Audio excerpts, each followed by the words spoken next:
probably almost 20 years. Hold on. We're live right now. So I just wanted to say hello, everybody. This is Andrea.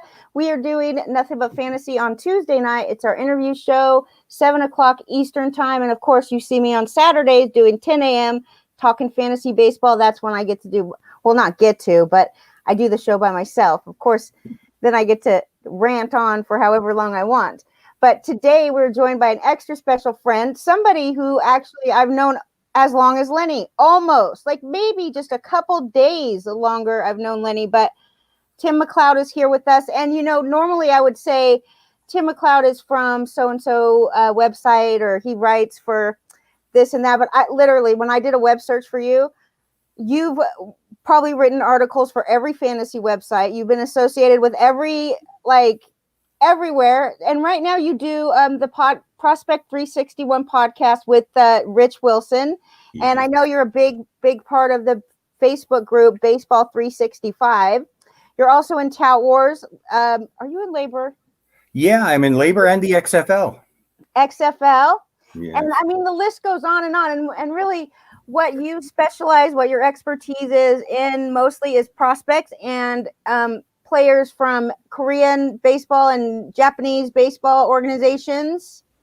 We're going to talk. That's right, Andy. Yeah, it's been an amazing run. And, you know, when we were talking earlier today, I really have to thank you in a huge way for having me on. I didn't realize it, but or just simply forgot it because of age. But in 2009, we did your first podcast together, didn't we? Like 12 years ago.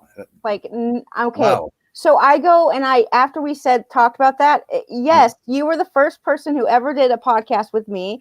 I had just like met Lenny and whatever. He's like, do you want to do I was horrible, but you were so patient and nice, and I'll never forget it. So I thank you for that. You know, we see you a lot when we travel to Arizona, and because you take road trips, we take road trips. And so that's always fun. Last time I saw you, I had Bell's palsy. I got Bell's palsy on Saturday morning when we were at the Arizona Fall League this year. It was 7 o'clock in the morning, and I was like, Lenny, we got to go to the emergency room. Like, we had no idea. I thought I was having a stroke. Anyway, that's healed up pretty much. Like, it took a while, but like my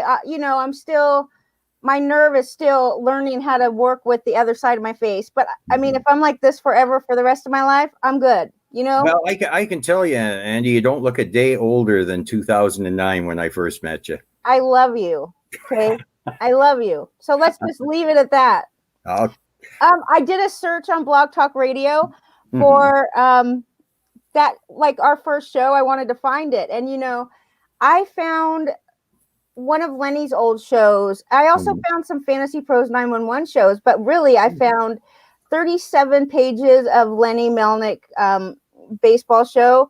And the further that you go, they go all the way back to 2009. And some of them are too old to actually get the audio from, but it's going to be like, I mean, that was a rabbit hole that I didn't have time to go down at the moment, you know, but I did look for our podcast and I didn't find it. Probably better off that way.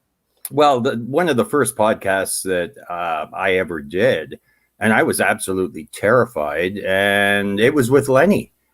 And I was substituting, I can't remember, it might have been Paul Greco I was filling in for. And Lenny was driving to Boston. So I'm talking to Lenny, okay?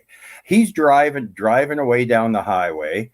And we chatted for about 10 minutes. And I was hoping to get some insight as to what he wanted to talk about, right? Because I was so new. I was just nervous like anything. And after about 10 minutes, he says, I said to him, you know, what are we going to talk about? He says, nothing. Let's wing it. We'll wing it. And I was terrified. Here I am working with one of the masters, and he's tossing back at me for prep. Let's wing it. And I'll always consider both you and Lenny to be very, very special friends. And Lenny as a mentor, he spent a lot of time with me in the early years when I struggled. And I'm very happy and proud to call you both very special friends. Oh, okay. Thank you so much for that, dude. That means a lot. You know, it means a lot to me and Lenny.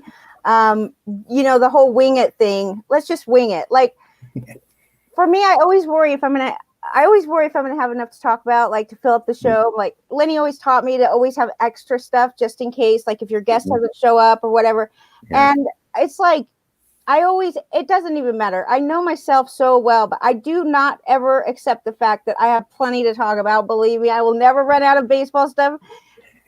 Let's talk about some news real quick before we get into some prospects that you recommend, some fantasy baseball draft strategy. Like we're going to talk about some Asian players that may be, and although you did say that the market was quite low this year just because the money wasn't really there, but there are a couple that could make an impact in 2021. But first of all, Marcus Semien to where? The Jays. Blue Jays. Oh, wait. Marcus. Okay. So the Toronto Blue Jays are acting. They're acting aggressively. What do you think the chances that they get Trevor Bauer?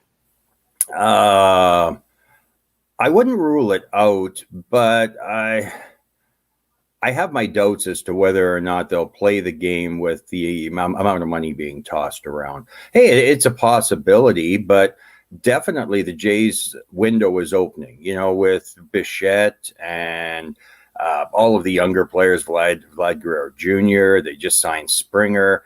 Their offense is going to be absolutely dynamite. So Semien on a one-year deal makes sense. Yeah. And let's face it, Tampa Bay is sort of in a rebuilding, retooling sort of mode.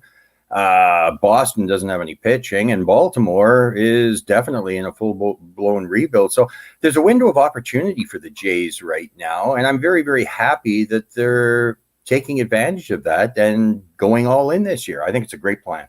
Well, what do you think is where's Bo Bichette? Is he going to play another position?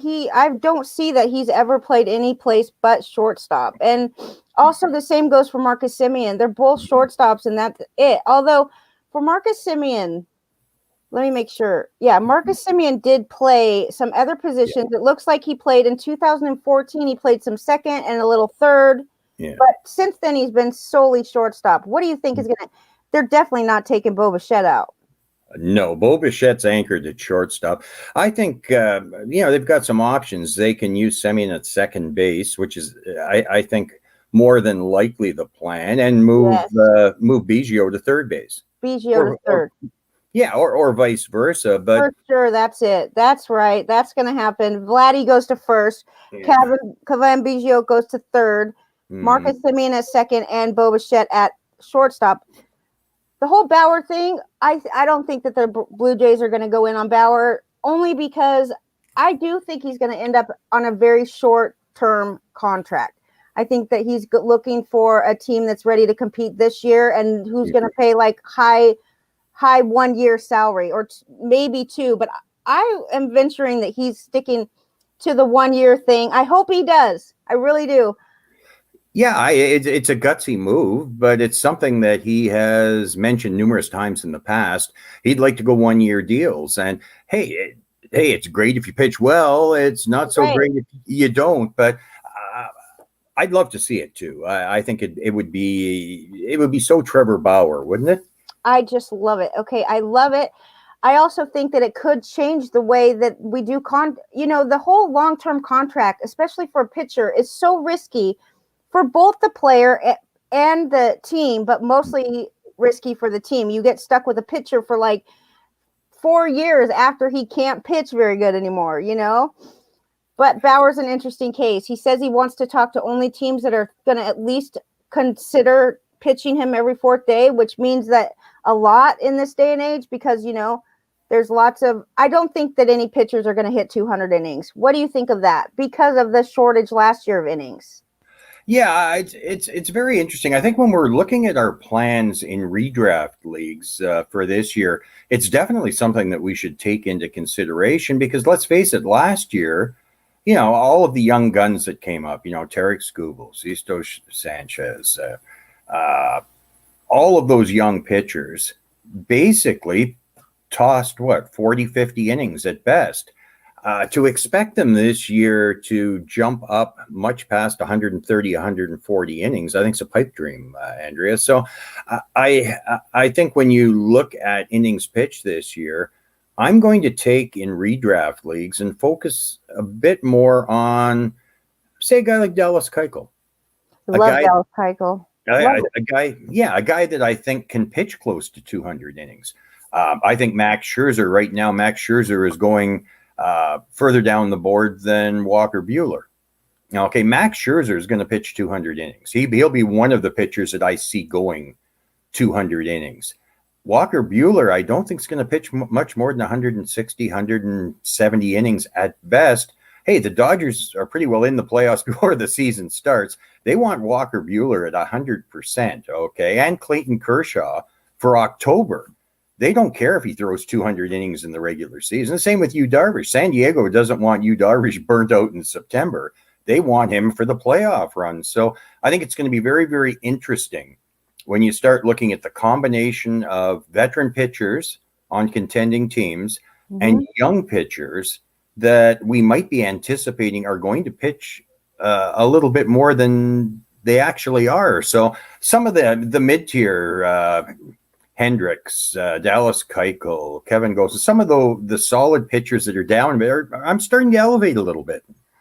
So my theory, number one, not any pitcher, no pitcher in baseball threw more than 84 innings last year. So nobody even reached 100. And I think that's going to affect pitchers that have not ever pitched 200 innings in the past yet. Yep. So those that have, like Kyle Hendricks, even Yu Darvish, but like guys that, are consistently pitching a good amount of innings every year, I don't think it's going to affect them as much as it's going to affect youngsters and guys like, so the 84 innings or the 74 innings that Aaron Savale pitched, I think he's going to get a lot less close to 200 than, say, Shane Bieber or Lance Lynn or these guys, Kyle Hendricks even, who pitches 200 innings like year in and year out, whatever. Yeah, you look at the Miami Marlins, okay? They're not quite at the stage where they're contending, but they've got a great young group of starting pitchers. They've got some solid talent, but they're not quite there yet. Are they going to take a pitcher like Sisto Sanchez, and are they going to throw him out there for more than 140, 150 innings and risk injury and burn him out when they're not a contending team? No, they want him for 2022 and 2023. So, again, a lot of these young pitchers, I think you have to be very, very careful in redraft leagues about your estimations on workload. And some of the veteran pitchers that have pitched 180 to 200 innings year in, year out, just elevate them a little bit. That's the approach that I'm looking at right now. I love the Dallas Keuchel pick. I think that's a great, just undervalued pitcher in general. Because he doesn't have great velocity on his bat. He's not like a big flashy guy, but he's obviously good enough to win awards and stuff. He's with a good team. So let's talk about, just real quick. I mean, I don't even know why I put the outline together. In LA Dodgers. We can chat forever, Andrea, about anything. It's like sitting with a good friend, just enjoying the game. Okay, it reminded me of Julio Urias in LA, who I'm a big fan of. And I find it hard to believe that there's pitchers going before him in drafts that's very much surprised me, such as Jesus Luzardo. I don't know how long that's going to last. I definitely think that Urias is a much better choice in fantasy, maybe not going to be a better pitcher in the long run, but we're talking about redraft leagues. You got to go with the guy that has at least a little bit of experience, right? Julio Urias. Well, and again, how many innings is Luzardo going to pitch this year? How many has he ever pitched? Yes, a very, very good point. Right now, if you look at the NFBC ADPs, Andy, let me see here. At 32 is Kyle Hendricks. Ian Anderson's at 35. Okay. Jesus Luzardo is 37. Okay. Can you even believe that? That is ridiculous to me. Totally. But you and I both know that people love bright, shiny baubles, right? First of all, he's not that bright and shiny because he pitched 60 innings in the majors and his ERA was over 4. It's not, yes, he has talent. Absolutely. Yeah. And yes, he hasn't honed in on all of his skills yet. But when we're talking about fantasy, we're talking about winning. As much of a Bauer fan as I am, he probably won't be on any of my teams this year. As much as I like his ways and I believe in his talent, he hasn't done it long enough for me to really believe in that for consistency. Well, you look at Luzardo, and I can say Luzardo won't be on a lot of my teams either because he's going in the 6th, 7th round. I would rather look at I'd rather look at Kevin Gossman 35, 40 picks later, or Sandy Alcantara, who I like a lot. Patrick Corbin is going at 148. Again, Greinke. How about Greinke? He's going after. Yeah, he's going after Luzardo. I'll take Greinke. He's got another year or two left in the tank, and I think he's a much safer bet than Jesus Luzardo. And again, don't get me wrong, I love Luzardo's long-term potential. It's way, way up here. But in a redraft league, you got 6 months worth of season, and with everything that we saw last year, even if Luzardo pitches lights out, I don't think he's going to throw more than 135, 140 innings. I'll take 180, 190 out of a veteran and roll the dice that way, Andrea. Yeah. So the point here is so far that even though veteran pitchers may seem boring and they're not flashy and, they're just whatever, the vanilla is what Lenny would call them. Yeah. Those vanilla pitchers may have more worth and more value this year than we've seen ever because of the fact that we know these youngsters are not going to be stretched just because they pitched last year does not mean they're getting 200 innings. That's for sure. And even if they do, we can't count on them being any good. Right. Well, yeah. And you know what? Our game, the game I play mainly is mixed 15-team leagues. And those leagues are compiling leagues. Okay. You've got to be compiling numbers and churning out totals on a regular basis. And if you're putting yourself in a situation where you can't do that, it becomes a little bit of a challenge because when these younger pitchers do get shut down or they go to a 6-man rotation, whatever, you got to find your innings from somewhere. And I don't think major league teams, being that there's about 11 or 12 that are contending and actually playing for this year, I don't think we're going to see the number of prospects called up this year as we did last year. Now, again, I could be wrong, but you got to backfill on these pitchers. And do you want a 27, 28-year-old journeyman pitcher replacing your Jesus Luzardo in August? That doesn't sound like a recipe for success to me. Yeah, that's true. We have a couple questions in the chat room. I'd like to say hi to Kevin and Malpal. I'm glad you're both here because I was just going over the combo league. Okay, Tim. So in Sirius Radio, we had a combo league this year. We did fantasy baseball and football combined. We did one draft where you can actually pick any either baseball or football player in any round. It doesn't matter how many of each you have, as long as you have a full team, right? A bowl. And we won the league. Okay. Congratulations. Well done. Yeah. So we had a couple more podcasters at the time with our network, and we started a combo league, fantasy baseball and football, with the people on the network here. And two of the people that won the league actually are in the chat room right now. And Malpal, I hate to say this, but you didn't meet your minimum innings a couple weeks in a row. It was 30 innings a week you had to have. And anyway, it dropped you down a point. So the two of you tied. Actually, you and Kevin tied for first place. And, is that Kevin Hastings, by the way? Kevin Hastings, yes. You met him in Arizona. Yeah, exactly. Great guy. We spent quite a bit of time chatting. I'm not in the chat room, but make sure to say hi to him for me, Andrea. Well, you're saying hi to him right now because I think he can hear you. Oh, geez. That's even better. Hi, Kevin. Hi, Jerry Colvin's here. Nick, Mr. Rottweiler's here. Brooks Antonello came in earlier. We have Jake Book. Hello, Jake Book, saying that Tim McLeod is the godfather of fantasy baseball. Okay, love hearing from him. Was that God or Godfather? Wait, start talking again. Something happened with your sound. Oh, okay. I was going to say, was that Godfather or Oddfather? Godfather, punk. Oh, okay, Godfather. Okay. Okay. So yes, everybody's calling you a true legend. And so very nice. Anyway, I'd like to get your address, Kevin, because I will send you something in the mail. Just send it privately. And let's move on. Sounds good, Andy. Let's talk about Tout Wars. You finished. How did you finish? Looks like you finished third place overall in Tout Wars mixed. It was a 15-team league. I did read an article by Scott White. he wrote about the things that he changed this year in order to draft strategy that he changed this year to beat you.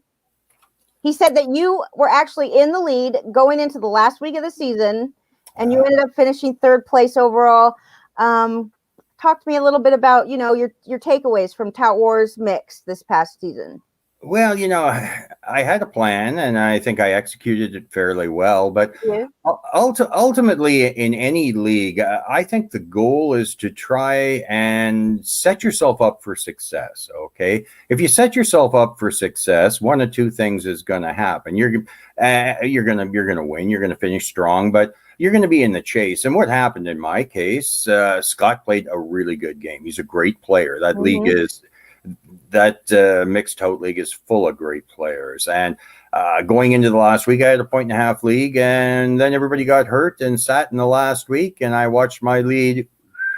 Oh my goodness, that's here. I lost Michael Conforto, Dylan Moore, my second catcher, and my pitchers. A couple of them sat. So basically, I was really happy with the results. Okay. I couldn't control what happened, and none of us can. So I was just very happy and proud that I put myself in a position where I could contend. And hey, sometimes you win. Sometimes you just play the game. And as long as you play hard, that's what counts, at least to me. For sure. And well, it's about the approach to it. It's about your, like if you had a reasonable way of going about it, your strategy was sound, and you did what you could. But there is a human element in the fantasy world, and that's what keeps it fun. That's what keeps it from being perfected, because the human element, that's all there is to it. Like I was trailing Ian Kahn. I know you know Ian Kahn. I trailed him in Tout Wars head to head all season long.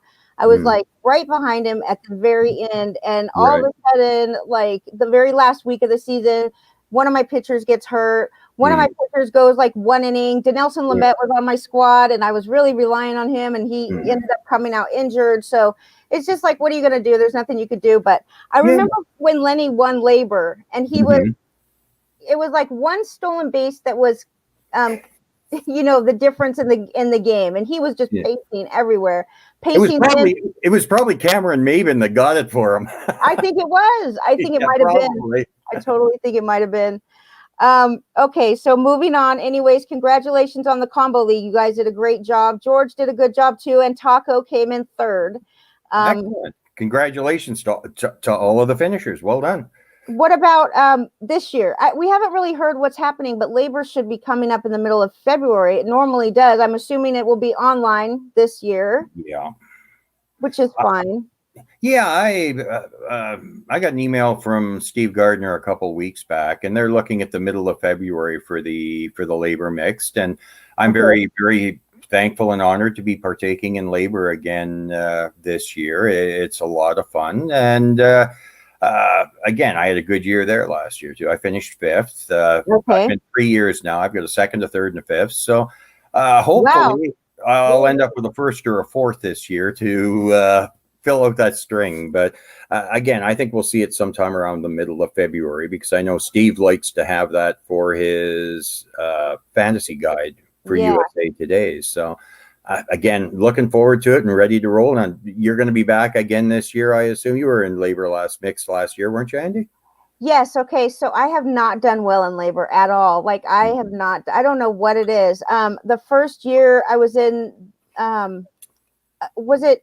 I don't know if it was the first or second, but one of the seasons I ended up in AL only Labor. Oh, that's tough. And it was like the hardest thing. And I love the draft. That's my favorite part. And I will go to live draft after live draft, like for the rest of my life. It's just so much fun. And I think it's just a great time to mix with people. And that part of it was very wonderful. But as far as like the player pool for AL only, it was just nightmarish. It was nightmarish. It was like so nightmarish that you don't even want to look at it. You just know that there's nobody to pick up. So anyway, we're going to talk about, so you do talk a lot about prospects with Rich Wilson on your Prospect 361 show. what is your theory about, obviously, dynasty leagues and keeper leagues? You're going to have a completely different outlook on prospects, but how do you go about drafting prospects in redraft leagues, such as, Tout Wars or even Labor? Well, I think when you start looking at redraft leagues, you've got to be very careful in assessing when a prospect is going to arrive. And basically, what I do is every year is I look and put together a list of target players that I think are going to contribute significantly enough to make it worth my investment in them. And I've had a lot of success with it over the years. And if you want, I can give you some names I'm looking at for this year, Andrea. For sure. Please do. For redraft leagues. Yeah, for redraft leagues. I'm going to write them down right now. So okay. Josiah Gray for the Dodgers. Josiah Gray. Okay. The Dodgers are in a situation where they're playoff bound and they're looking at trying to repeat as World Series champions. I think Clayton Kershaw, Walker Buehler, that whole crew, nobody's going to approach 200 innings. They're going to give those guys rest. And right now, Gray is their best prospect pitcher, and he's ready to roll. So Gray, I think you could be looking at 60 to 80 very, very good innings in LA. The circumstances, everything fits really well. Go to the White Sox. Right now, who's their DH, Andy? I'm not sure. I'm still looking at Josiah Gray. Hold on a second. Okay. Some pretty impressive numbers there, eh? I just got to his numbers, and I will say that he hasn't made it past AA, which concerns me. But I don't know. I mean, in the White Sox, I do know about a couple prospects with the White Sox because we just had the beat writer on our Sirius show. We talked about Andrew Vaughn, and what about Andrew Vaughn he hasn't even been to AA or AAA, and it looks like this Josiah Gray has only pitched 39 innings at AA is the highest that he's gotten, but obviously his numbers are excellent. So yes, I will say that. Andrew Vaughn's another player that I like a lot. The White Sox right now don't have anybody penciled in at DH, and the White Sox have been incredibly aggressive with their young players. We saw Eloy Jimenez brought up quick. True. We saw Madrigal, the same thing, brought up quick. Andrew Vaughn's bat is ready, and I expect to see him very, very early in the 2021 season. So I am big time bullish on Andrew Vaughn. And the third guy I'd like to mention is in Seattle. Okay. Mr. Kelenic. Another player that I think we're going to see fairly early. And basically, when looking at the prospects that I'm going to be targeting, and a lot of them I'll target in the mid-teen rounds, okay, because I think they will hold enough value to warrant that aggressive approach. It's all players that I believe we're going to see this year, and there's three of my best. Okay, so my theory, tell me if I'm right here or wrong, or if it's a good approach. I just assume that if the team does not sign these youngsters to a long-term contract or sign them for more years, that they're going to leave them down at least long enough to gain another season of control over these players, which is giving you a good month or two. Yeah. And you don't really know the exact date because it's based on when everybody else gets brought up too. So as long as they don't get a full season, behind them, then they have to be, then they're under control for that much longer. So guys like you have Josiah Gray. Right. You can assume they're gonna leave him down at least but the Mariners are known for, this is a different player, obviously Jared Kelenic that we're talking about now, but the Mariners have been known the past couple seasons to sign their youngsters such as Evan White. Yeah. Chicago signed Luis Robert to a long-term contract. We knew that he would start the season with the team. Yeah, I think when I start looking at what your topic is there, as far as when teams bring players up, I think if you look at the Tampa Bay Rays, they've pretty well established their criteria in promoting players. Either they sign some sort of an extension guaranteeing a number of years, or they sit down on the farm a little bit. But when you get to teams like the Dodgers, the White Sox, San Diego, when you get to teams that are contending right now, okay, their window is open and they're playing to win. And I think the fact that they're playing to win right now changes the equation a little bit. And I think they will bring those players up because their ultimate goal is the World Series.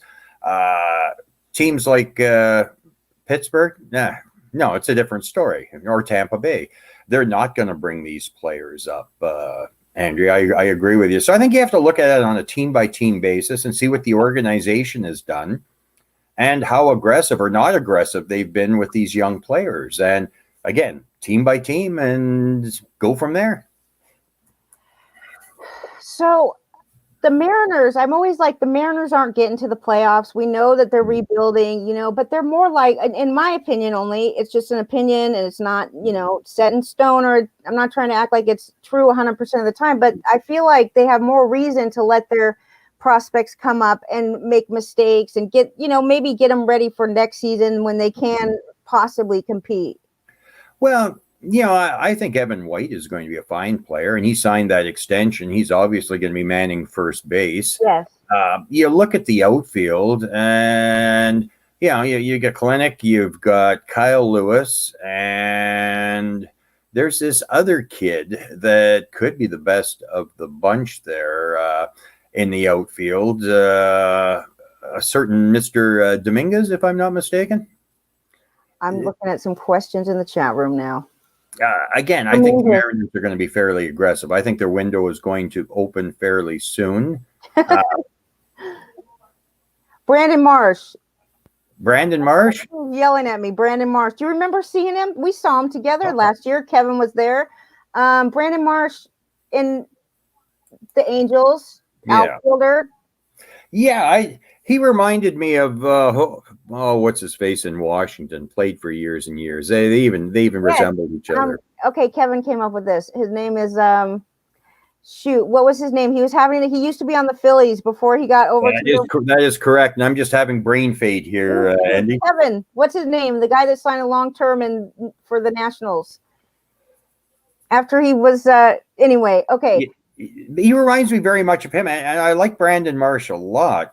The problem is when you start looking at the Angels, okay? Yes, Joe Adele is there. Yeah. Well, how does Marsh fit into the equation? You've got an outfield right now that is made up of Jared Walsh, Mike Trout, and Justin Upton. And Upton's on a big contract, so they can't move him. And then you've got Adele in the mix as well. It's the last year for Pujols. Walsh will probably go back to first base. So my concern with Brandon Marsh isn't so much surrounding his skills. It's where's the opportunity? How can he get into that lineup? Ohtani's DHing, Pujols at first base. It's awful crowded. Like I said, I like the skills, but somehow they're going to have to find some room. And again, when I start looking at prospects, that's one of, in a lot of cases, I will look at per se a lesser prospect, okay, if I know he's got a clear path to playing time. Because ultimately in our game, it's all about at-bats and innings pitched. Absolutely. And a guy like Marsh has a ton of skills, but right now there's no path to at-bats. So that makes it tough to own him in a redraft league. Not in a dynasty, but, definitely in a redraft league, Andrew. I agree with you 100%. I couldn't even say it better myself. You just really want to maybe not go for the most popular prospects, the ones that are like getting drafted at places in the draft where you should be drafting somebody that you know what they're going to give you. But these late round prospects that could be very good sleepers. And then you're still getting the nice shiny new toy, but you're not putting up as much risk by, drafting. You remember Vladimir Guerrero Jr. was going in the 4th round in his first year. We didn't even know when he was going to be called up. We just knew he was excellent. He was going to be a great hitter, but he didn't be a great hitter. I'm not saying that he can't. And maybe this is his year. It seems like he's been very good about his training. He's lost weight. He's working hard. And so now we see Vladimir Guerrero Jr. going about 57th, 58th overall. That's since October, and I like to look at from January 1st to now. So let me do that now. But what do you think of Vladdy? Are you going to put him on your team? He's still going that early. I like what I've seen from Vladdy this offseason. It seems that he is taking the game very seriously, and he's getting himself into shape.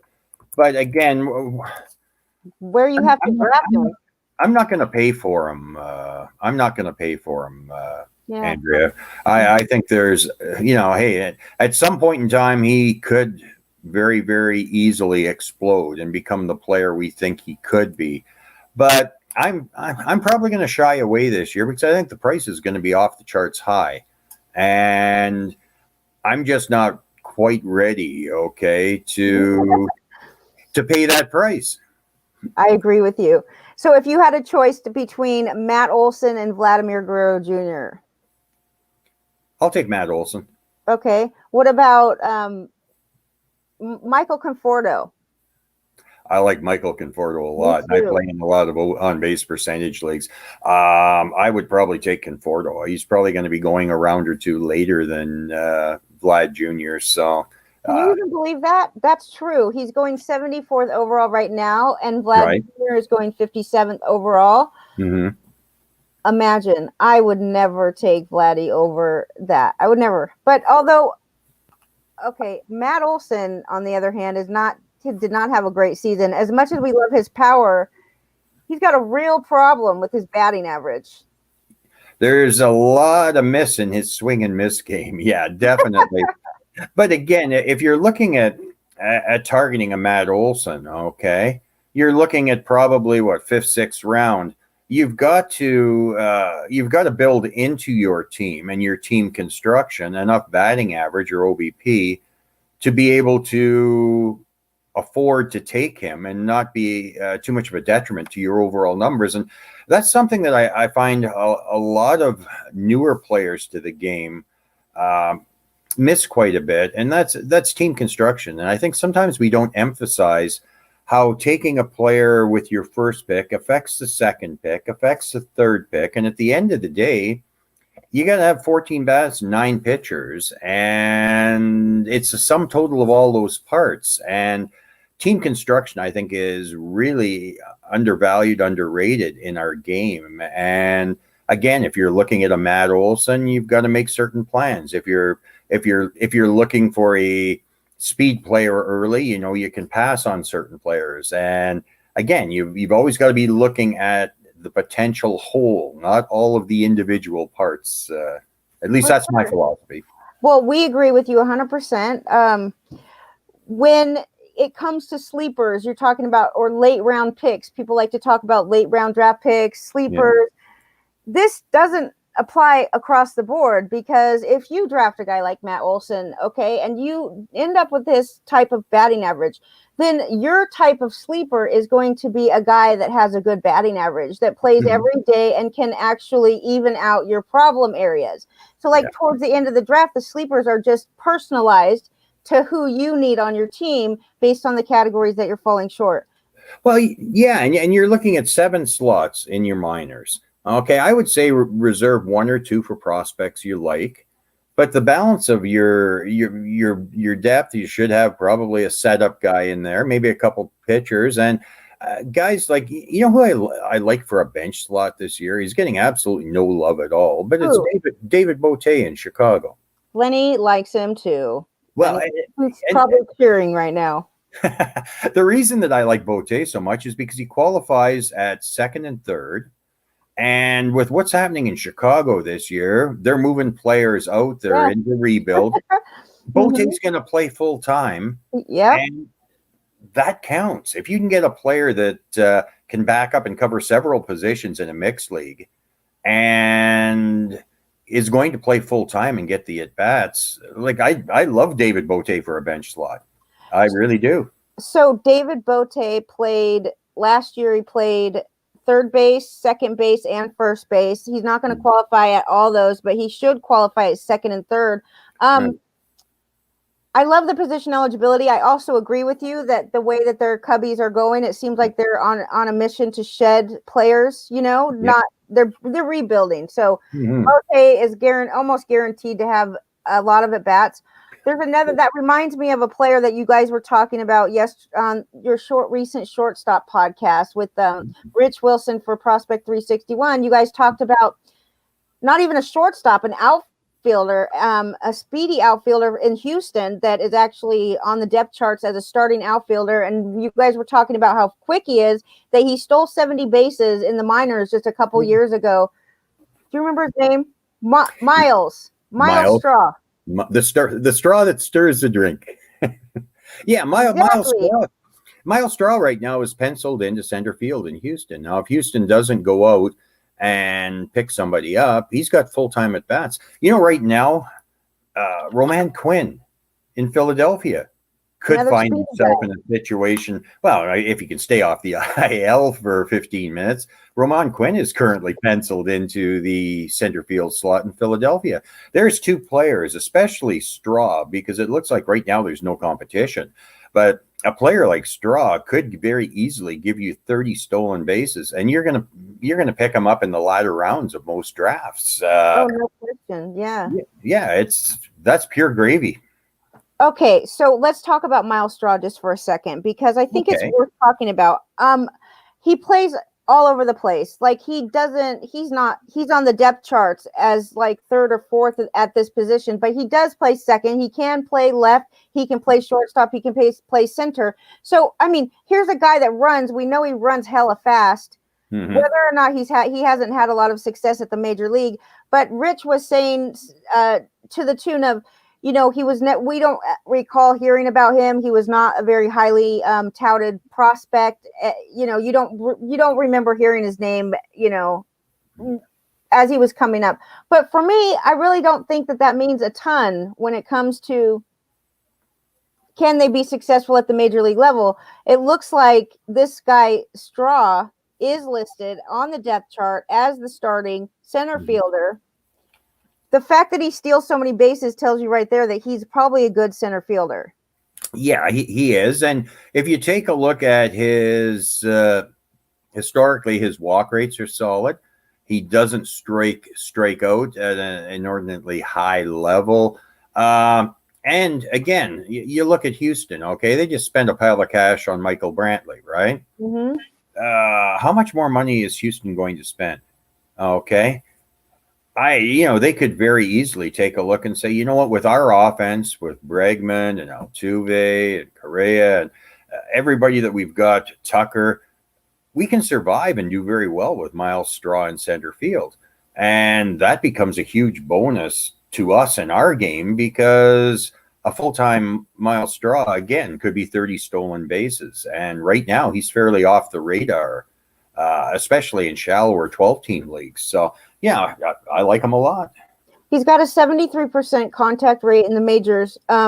Actually, like, he's had parts of 3 seasons at the major league level. His career contact rate is 76.9%, which is not horrible at all. It's absolutely doable. And I believe these speedy guys like this can perhaps bat leadoff. Who could be their leadoff batter in Houston? Altuve. Okay, but all right. Okay, that's probably true. Yeah. So he bats one Miles Straw, depending on how well he does. Regardless, I know Lenny had Roman Quinn or Miles Straw, one of these two guys, in one of his leagues last year. And one of his only leagues. Just a totally unknown guy, right? But I'm not. Well, yeah, you're not going to get any power from Miles Straw.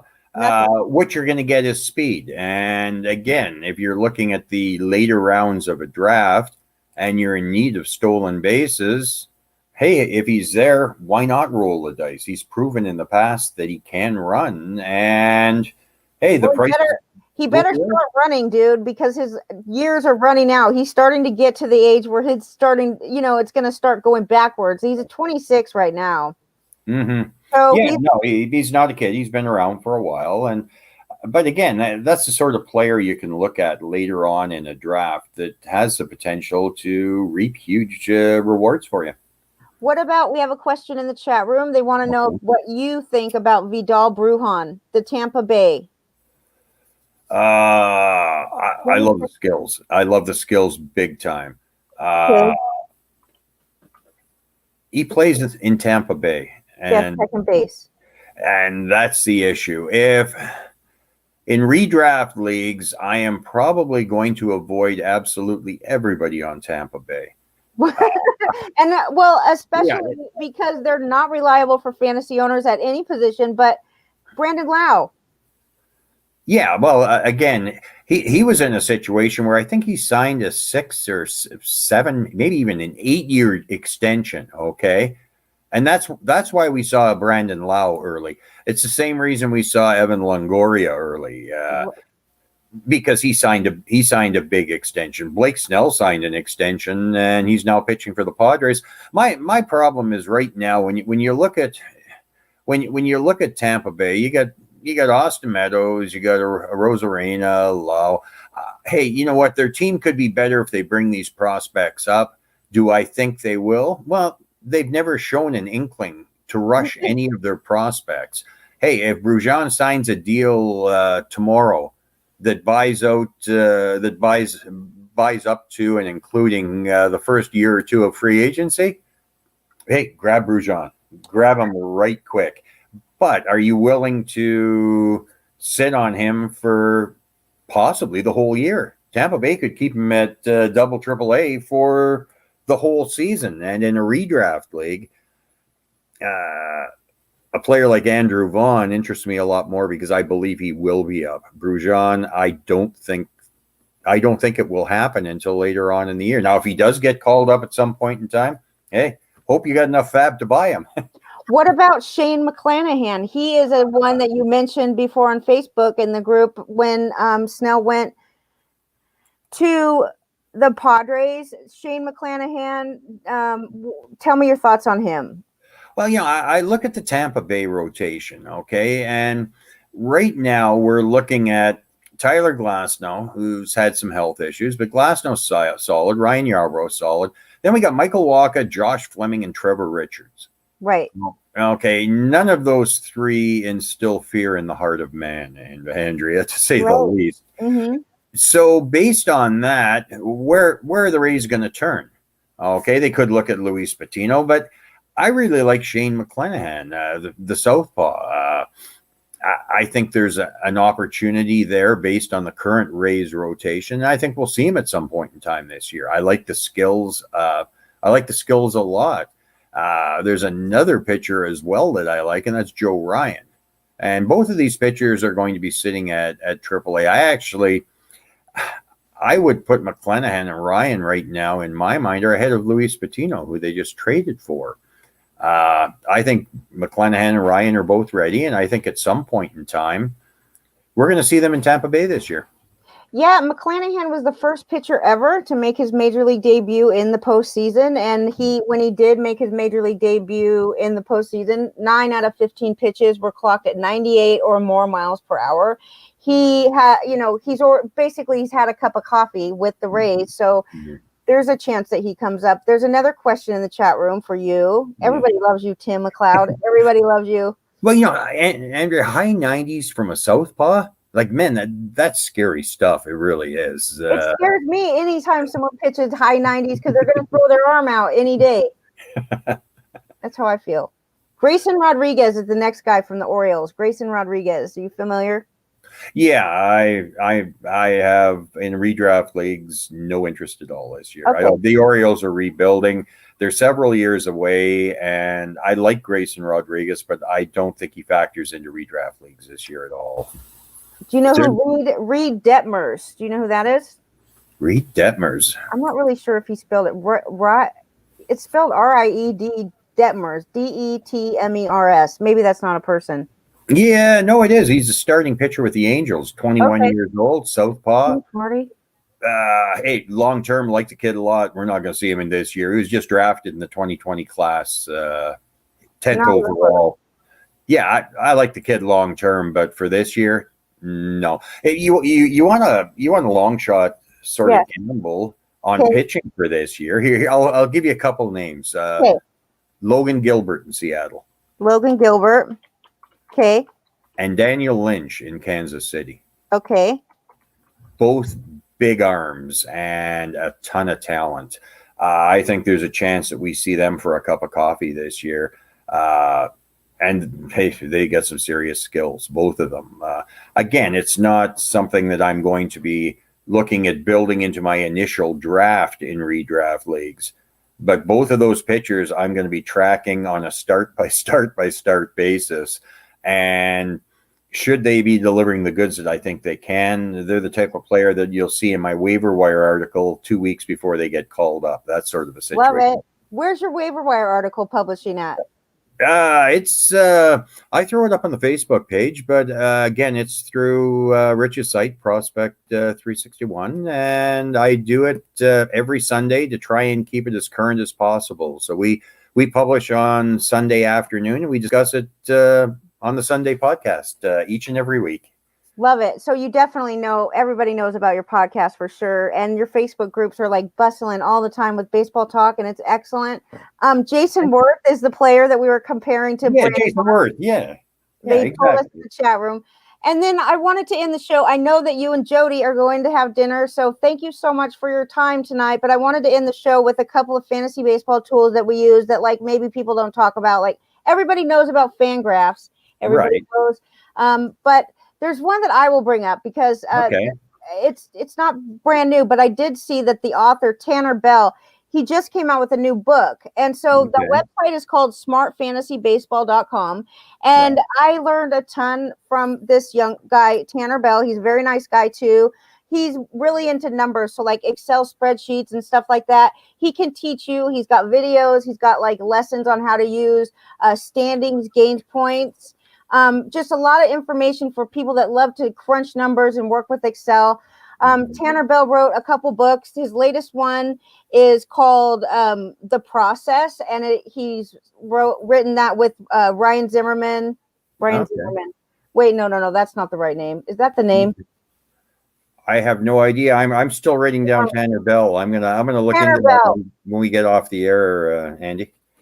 Tanner Bell and Zimmerman. I can't remember Zimmerman's first name, but he's in all the expert leagues. He's in Tout Wars with me. Anyway, he writes a book. Tanner Bell co-authors that book, and he wrote a book with Mike Podheiser at one point. But anyway, it's gotta be Jeff then, right?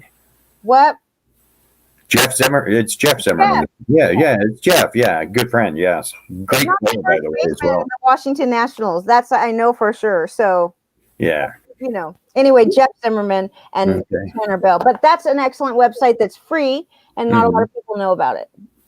Yeah, as you know, I spend a lot of time looking at the Asian leagues, both the Japanese and the Korean leagues. And here's a couple sites I'll recommend for your listeners. jballallen.com. Jim Allen is an American who's been living in Japan for at least 20 years. And Jim Allen does a great job of breaking down the Japanese game.